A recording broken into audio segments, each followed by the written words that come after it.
Bitti gün başlandı, gene birçok baş sallandı. Hattı bir taş gibi rap yavaş, biz geldik buna yakınlaş. Wow, hey vatandaş, çok türkü işi sevgi aşk. 190 yer bugün aynı sanki demek bu fast food taş. Paylaş desen olmaz, boş yer bu bir maraz. Gözyaş yardım etmez diye manalı soyları ne için az.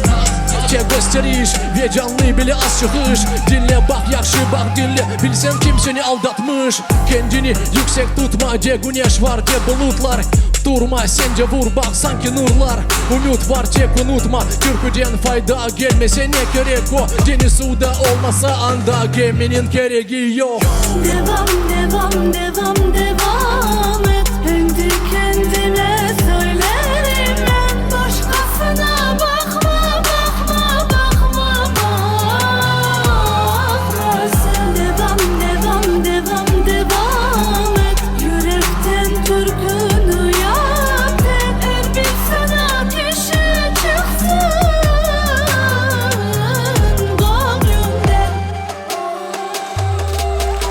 Güneş çıktı aydınladı, insanoğlu hatırladı. Ne var ne yok ve ne kaldı, düşünceye gene daldı. Mında tutkan ve tanıdı, ve tan içi ve tanıdı. Yapkan işin olsun aydın, o gerek adım adım. Az çok yapmaya gerek, bir çok yapmasan demek.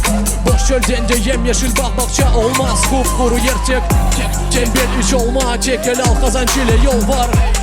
Sağ ve solda biz ile denizde bir yollar.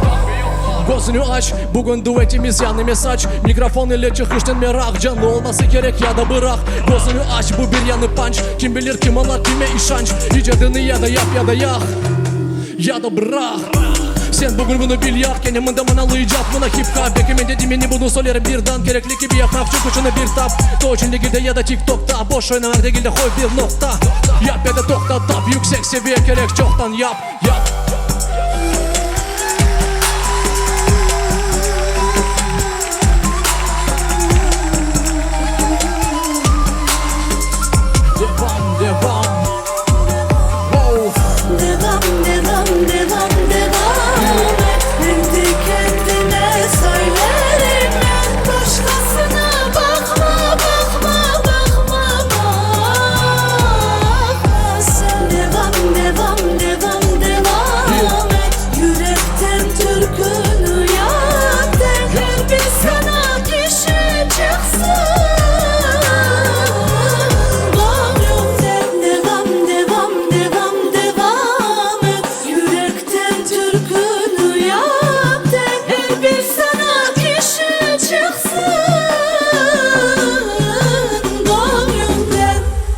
Evet dostlar, her bir işimiz gönlümüzden çıksın. Çok sağ olunuz. Sizler için Safiye. Şeran Bey. Çok sağ olunuz. Bravo!